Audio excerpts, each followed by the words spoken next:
मोर ना श्रद्धांजलि सामंतराय। मोर ससुरंकर Tata steel under रे गोटे कंपनी रजिस्ट्रेशन होती जो दुर्गा स्टील नाम से रजिस्टर कंपनी रे भाणीजी जोई जे दी आमर एक्चुअली रजिस्टर फार्म 20 वर्षर भाणीजी जोई 2020 मसीह से कम करते 2020 मस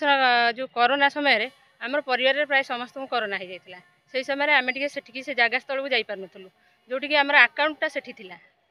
अनुगुल ब्रांच रे आमर आकाउंटा स्टेट बैंक आकाउंटा थिला तेणु बापा कौन करती ब्लांक चेक किसी साइन करके दियंती जहाँ माध्यम से कौन कर आकाउंट को सब जाक पैसा हड़प कर नहीं प्राय 3 कोटी पर्यंत से पैसा हड़प कर आकाउंट नहीं एवं आम जानी सारापर हिसाब मागिला से रेजिग्नेशन देकी आमको विभिन्न प्रकार धमचमक दे विभिन्न प्रकार केस रे फसाउछंती जो कि आम पूरा मानसिक स्तर में भाराक्रांत हो गलुणु आम से आज एफआईआर देलु काली 29 तारिख में एठू पुलिस भ्यान जाकरी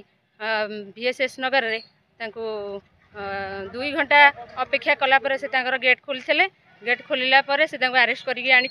एठी आसला भी एबे से मानु ना पैसा नहीं कहते मुझे सब दे निश्चिंत भाव आईन उपर मोर भरसा रही भावुँ भगवान को ऊपर भी भरसा रही आईन उपर भी भरसा रही भावुँ निश्चिंत सत्य जितब। मो ना रविंद्र कुमार महांती घर पूर्णंग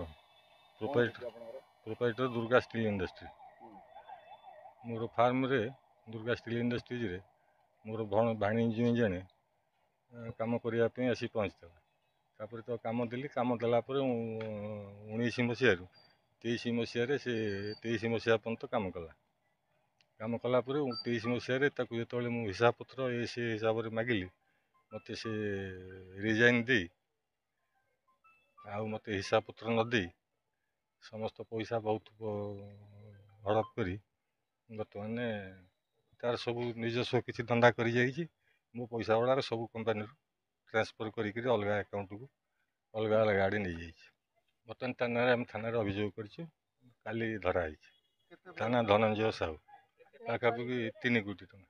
पलैसी बोले से तो अकाउंट ट्रांसफर कर सब नहीं ना अलग अलग ना कर नहीं से भाणीजी ना हूँ धनंजय पट्टनायक धनंजय साहू बर्तमान तार आधार चेंज कर पट्टनायक कर दी